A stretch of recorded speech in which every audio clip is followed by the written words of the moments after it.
হেই everyone, good morning. কেমন আছো সবাই? আমি সৌমা, কলকাতা থেকে। আমার একটি নতুন ব্লগে তোমাদের সকলকে অনেক অনেক স্বাগত। আজকে একটা নিউ ডে, নিউ ব্লগ। এখন সেভাবে ডেইলি ব্লগ তোমাদের সাথে আমার শেয়ার করাই হয় না। আজকে সকাল সকালে বৃষ্টির টিফিন প্যাক করছিলাম, তো করতে করতে ভাবলাম তোমাদের সাথে ব্লগ স্টার্ট করি।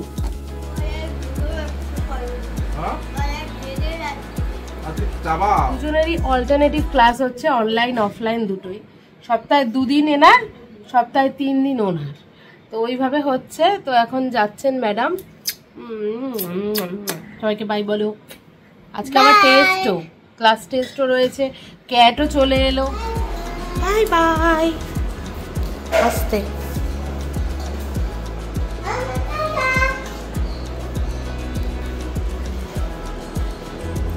আসতে না।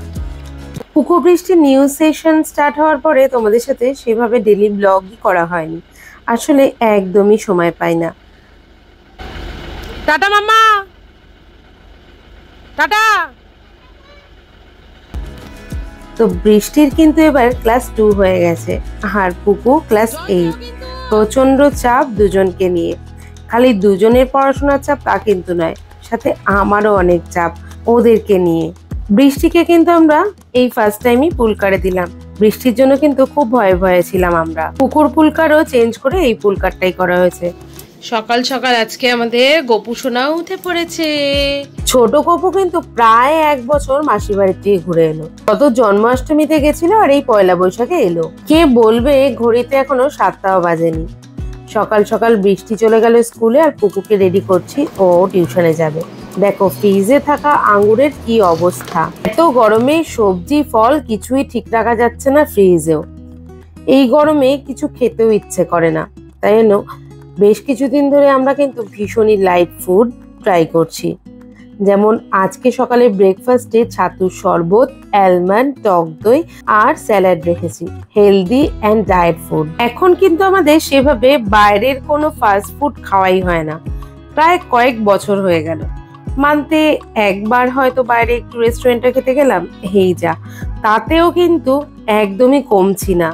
আমরা বোধহয় জল আর হাওয়া খেলেও ফুলে যাব, এরকমই আমাদের সিচুয়েশন। সকাল বাজে 11টা, অনেকক্ষণ আগেই কিন্তু আমাদের ব্রেকফাস্ট হয়ে গেছিল। তো পুকুকে টিউশন থেকে ফেরত আনার পরে একটু ফ্রুট স্যালাড দিলাম।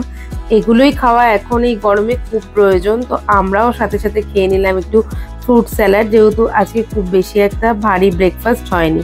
মায়ের জন্য ফ্রুট স্যালাড নিয়ে যাচ্ছি, বাট মায়ের মনে হচ্ছে পুজো শেষ হয়নি। ওদিকে ইন্ডো গাছ নিয়ে বিজি হয়ে গেছে। যা গরম পড়েছে, সত্যি কথা প্রত্যেকটা মানুষের গাছ লাগানোটা খুব জরুরি। সকাল সকালই চলে এসেছে ফার্স্ট ফ্রাই থেকে পার্সেল, তো এটাই নিয়ে নিচ্ছি। অ্যাকচুয়ালি বৃষ্টির প্রোডাক্ট এসছে, পরে দেখাবো তোমাদেরকে। এখন আমরা কিন্তু একটু বেরোবো। এখন বাজছে বিকেল 4:30। তো সকালবেলা এসেছিল এই পার্সেলটা ফার্স্ট ক্রাইয়ের। তো এটা আমি একটু দেখাই কি এসছে, আমিও দেখিনি এখনো। আর বৃষ্টিও ঘুমাচ্ছে, বৃষ্টিও জানে না যে কি এসেছে। তো চলো আগে ওপেন করে নিই। মোটামুটি আমি বলতে পারি যে আমার কিন্তু পুজোর শপিং অলরেডি স্টার্ট হয়ে গেছে, কারণ আমি পুজোর সময়ের জন্য কিন্তু ওয়েট করি না। হলো না।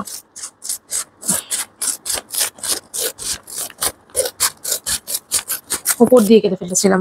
আজকাল কিন্তু সবসময় মানে অলওয়েজ এইরকমই প্যাকেজিং এ পাঠায়, বেশ ভালো হয়ও প্রোডাক্টগুলো। তো এই একটা ড্রেস এসছে, একটা একটা করেই এসছে আজকে। এটা আমি তোমাদের শপিং হল ভিডিওতে দেখাবো।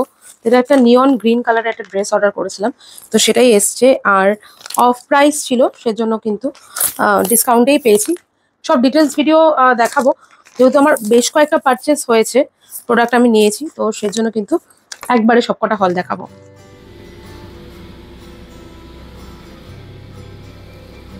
আজকে আমি আর ইন্দ্রই কিন্তু বেসিক্যালি বেরোচ্ছি, যাচ্ছি আজকে হাতিবাগানে। বেশ কয়েকটা কাজ নিয়ে বেরোচ্ছি। গরমের মধ্যে কিন্তু একদমই মানে বাইরের কাজগুলো করাই যাচ্ছে না, প্রচন্ড গরমে বেরোতে পারছি না। তো আজকে যেহেতু পুকুর অনলাইন ক্লাস চলছে, তো সেজন্য অতটা চাপ নেই, বৃষ্টিও ঘরে রয়েছে। তো আর আজকে টিউশনও কিন্তু অফ রয়েছে ইভিনিং এরটা। তো সেজন্য একটু টাইম পেলাম, তো টুক করে ভাবলাম কাজগুলো সেরে আসি। সাথে টালাতেও যাব। টালাতে যাব হচ্ছে তোমাদের সেই দেখিয়েছিলাম মনে আছে, ফটো ফ্রেম করতে দিয়েছিলাম, আজ অব্দিও আনা হয়নি। তো সেগুলোই কালেক্ট করতে যাব, সাথে আরো বেশ কয়েকটা কাজ নিয়ে কিন্তু যাচ্ছি। তোমাদের লাস্ট ব্লগে বলেছিলাম আমি কেন ব্লগ দিতে পারছি না। সত্যি বলতে প্রচুর পরিমাণে চাপ পড়ে গেছে আমার 2 ছেলেমেয়ের পড়াশোনার জন্য। এবারে পড়াশোনাটাই আমার কাছে ইম্পর্টেন্ট, তো ব্লগটার থেকেও আমি বেশি নজরটা ওদের ওপরই দিচ্ছি, কারণ ব্লগটা আমার শখ আর ওরা আমার রেসপন্সিবিলিটি।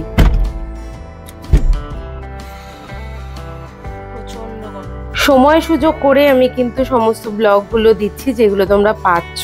যে আমার ব্লগ করার থেকেও আমার বাচ্চাদের ডিউটি, ওদের পড়াশোনার ওপর ধ্যান রাখা, হেলথের ওপর ধ্যান রাখাটা আমার কাছে এখন মানে সব থেকে ইম্পর্টেন্ট হয়ে দাঁড়িয়েছে। আর যেহেতু পুকুর ক্লাস 8 হয়ে গেল, সামনের 2 বছর বাদেই বোর্ড এক্সাম দেবে, তো ওর ওপর নজর রাখাটা আমার এখন মানে সব থেকে ইম্পর্টেন্ট কাজ তো বটেই। আর ওর এখন এজটা চলছে টিন এজ, তো এই বয়সের বাচ্চাদের মাকে সব থেকে বেশি প্রয়োজন হয়। তো সেই ধ্যানটা আমি রাখতে চাই, ফোকাসটা 2 বাচ্চার মধ্যে সমস্তটাই আমি দিয়ে দিতে চাই। আর রইল ব্লগের কথা, ব্লগ তো আসবেই, হয়তো তুলনামূলক একটু কম আসবে। ইউটিউব চ্যানেল অ্যান্ড পেজটা আমার খুব যত্নের, খুব শখের, তবে আমার ছেলেমেয়ের থেকে বেশি ইম্পর্টেন্ট নয়। হ্যাঁ, এটার থেকে আমার ইনকাম তো আসছেই, তবে সেই ইনকামে সত্যি কথা বলতে আমার সংসার চলবে না, কারণ আমি কোনো কোলাবোরেশন করি না। আর নাওয়া খাওয়া ভুলে সংসার, বাচ্চা কাচ্চা, হাজব্যান্ডের কেয়ার না করে আমি সেভাবে একদমই রাজি নই। যতটুকু আমার শখ ততটুকু তো আমি নিশ্চয়ই করব, যেহেতু আমি নিজেই এডিটিং করি, নিজেই শ্যুট করি, এমনকি আমার ক্যামেরাটা ধরারও কেউ নেই। মানে আমি আমার ছেলে মেয়েকেও কিন্তু সেই কাজটা করতে বলি না, আর ওরা সত্যি বলতে এখনো সেভাবে এইসব দিকে অ্যাক্টিভ না। আমি হয়তো অনেক দিন হলো ইউটিউবে কিংবা পেজে রয়েছি, তবে আমার ছেলে মেয়ে, হাজব্যান্ড কেউ কিন্তু এইসবে অ্যাক্টিভ না। খুব একটা যে পছন্দ করে তাও না, আবার অপছন্দ করে এমনও ব্যাপার নেই। আর যা এখন দেখছি সমস্ত ব্লগারদের লাইফ, বেশিরভাগটাই কিন্তু ফেক। যেটা আমি লাস্ট এই 3-4 বছরে আমার নিজের লাইফে যে ব্লগ করেছি, তার মধ্যে কিছু অংশ তোমাদের সাথে ফেক কিছু শেয়ার করিনি। তো এই ফেকের জগতে আমার রিয়েল লাইফ কতটাই বা দেখবে মানুষ। তো যাই হোক, কথা বলতে বলতে কিন্তু আমি পৌঁছেও গেছি হাতিবাগানে। তবে এতটা পরিমাণে গরম যে হাতিবাগানে কিন্তু সেভাবে ভিড় নেই, রাস্তাঘাট পুরোই ফাঁকা। মানে এরকম ফাঁকা ফাঁকা হাতিবাগান বোধহয় আমি ফার্স্ট টাইম দেখছি। ঘন্টা কত?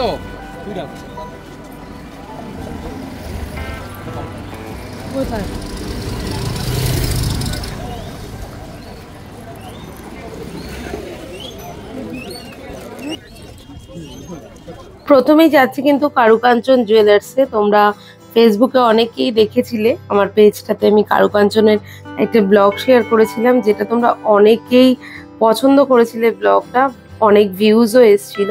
তো আবারও চলে এসেছি কারুকাঞ্চন জুয়েলার্সে। অ্যাকচুয়ালি বেশিরভাগ সোনার দোকানগুলো করে কি, যেরকম বড় বড় শোরুমগুলো যেমন সেনকোই টাকা জমা রাখে, গোল্ড বুকিং কিন্তু ওরা করে না।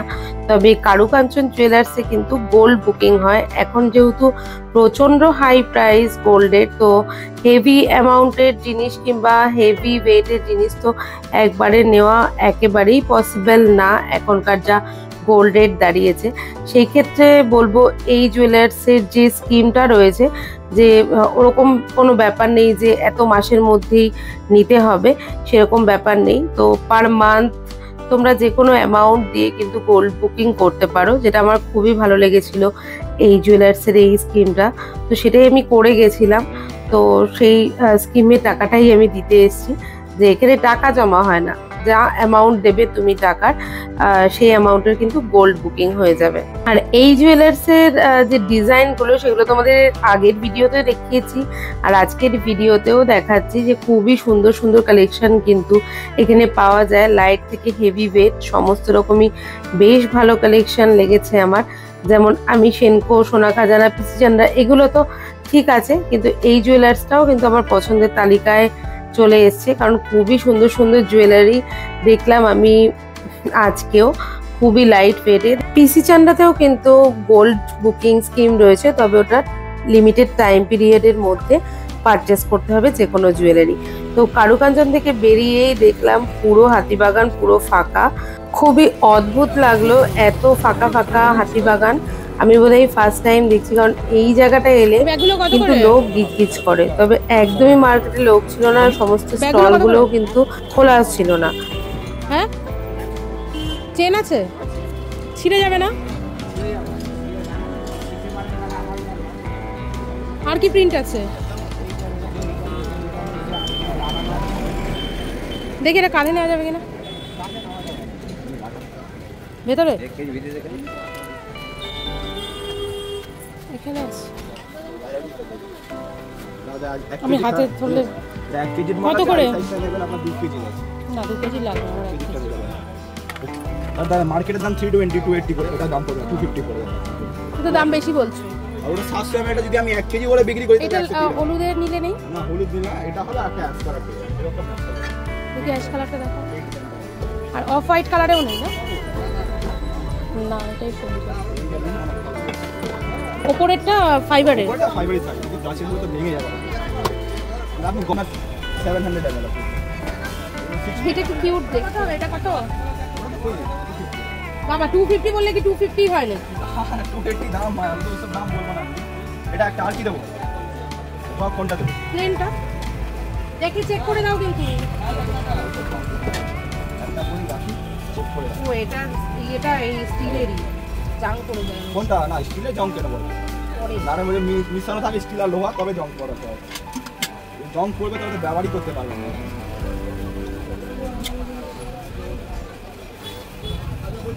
এগুলো যে দাম বলছো, দাম এটা কি কিউট লাগছে দেখতে। ঠিক আছে, আপনি গ্যাস ছাড়া নিয়ে নেন, নরমাল টিপট নিয়ে নেন, দাম কম হবে তাতে। এই যে গ্যাসে বসালে থাকবে তাহলে কোনটা? বলে দিলে আমাদের হয় না, বলে দিলে সবাই ভয় খায়, আপনি না, সবাই ভয় খায়। একবার ফার্স্ট টাইম দেখে যে অবশ্যই ভয় না। আমরা 65 করে দিই। কোনটা? কেন? ছোট সাইজ, এটা বড় ডালা। হ্যাঁ 50। শ্যামবাজারে এলে এমন পাগল পাগল লাগে, মানে সব কিছু কিনে নিয়ে চলে যাই। বিশেষ করে ক্রকারি, এত সুন্দর সুন্দর ক্রকারি। যেমন সাউথের গড়িয়াহাট, তেমনি আমাদের নর্থে রয়েছে হাতিবাগান। সত্যি বলতে এই হাতিবাগানে এলে এত মানে ব্যাগ ভর্তি করে টাকা আনতে হয় যে যা দেখা যায় তাই মনে হয় উঠিয়ে নিয়ে চলে যায় বাড়িতে। আর এখানে অনেকটা কম প্রাইসেও সবকিছু কিন্তু পাওয়া যায়। আগে তো প্রচুর আসা হতো হাতিবাগানে, তবে এখন একটু কম আসা হয়। তবে আজকের মতন হাতিবাগানের চেহারা কিন্তু আমি কোনোদিন দেখিনি। যখনই হাতিবাগানে আসি প্রচন্ড মাত্রায় ভিড় থাকে, তবে আজকে একদমই তোমরা দেখতেই পাচ্ছ হাতিবাগান প্রায় জনশূন্য বললেই চলে। এখান থেকে বেরিয়ে যাব সোজা টালাতে।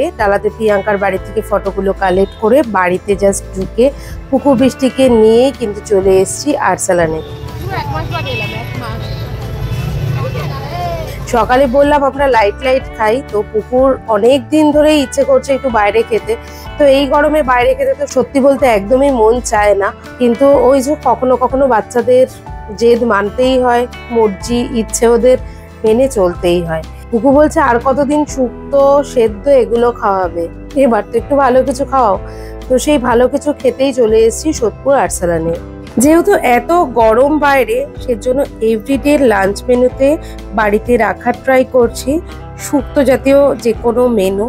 যেমন সাদা শুক্তো ঘটিদের, তেমনি বাঙালদের ভাঙাচোরা শুক্তো মাছের মাথা কিংবা জ্যান্ত মাছ দিয়ে। আর বেশিরভাগ দিনই কিন্তু খাওয়ার মেনুতে রাখার চেষ্টা করছি আম ডাল আর সাথে যে কোনো পোস্ত, আর জ্যান্ত মাছের ঝোল তো থাকছেই মেনুতে।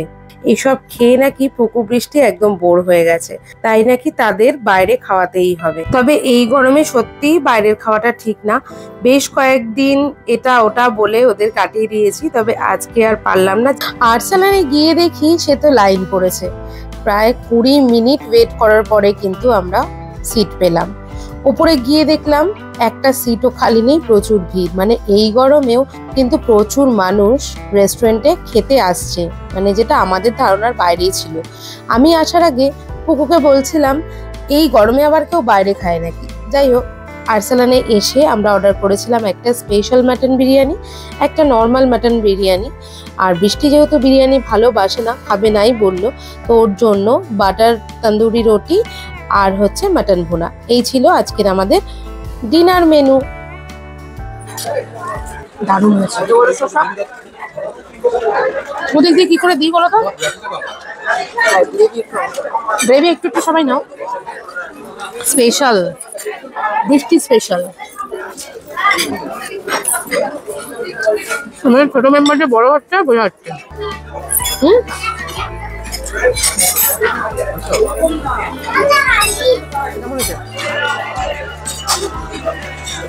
এটা বলতে হবে, যতবার আমরা আর্সেনালে খেয়েছি বিরিয়ানি কোনোবারই মানে খারাপ হয় না।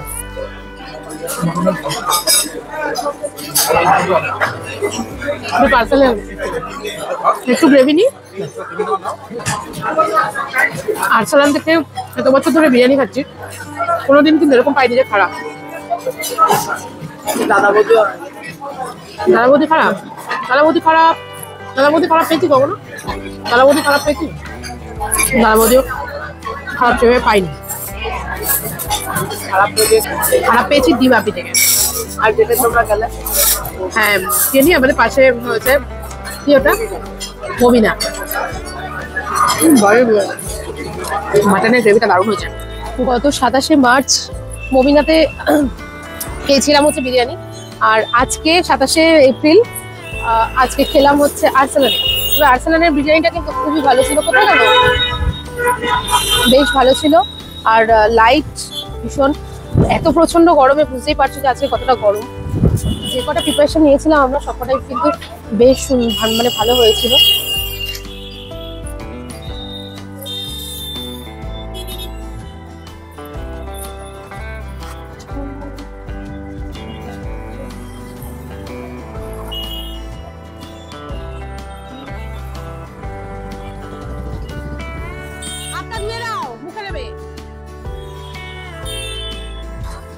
সো খাওয়া দাওয়া শেষ হলো, এবার আমরা বাড়ি যাই। অনেকদিন বাদে কিন্তু আর্সেনালে বসে বিরিয়ানি খেলাম আমরা, কারণ বসে খাওয়া হয় না অনেকদিন হলো। পার্সেল নিয়ে যাই কিন্তু বসে খাওয়া ঠিক সেভাবে হয় না। আসলে সোদপুরে এখন এত রকম মানে অপশন রয়েছে খাওয়ার, যে সোদপুরে আগে সেভাবে কিছুই ছিল না। মানে অনলি একটা পেঙ্গুইন রেস্টুরেন্ট, পেঙ্গুইন ধাবা এই ছিল। এখন এত অপশন যে আমরা নিজেরাই কনফিউজ হয়ে যাই যে কোনটায় খাবো কোনটায় যাবো, এরকম একটা হয়। তো চলো ব্লগটা এখানে এন্ড করছি। ভালো লাগলে অবশ্যই লাইক করো। নেক্সট ব্লগে আবার দেখা হবে। টাটা।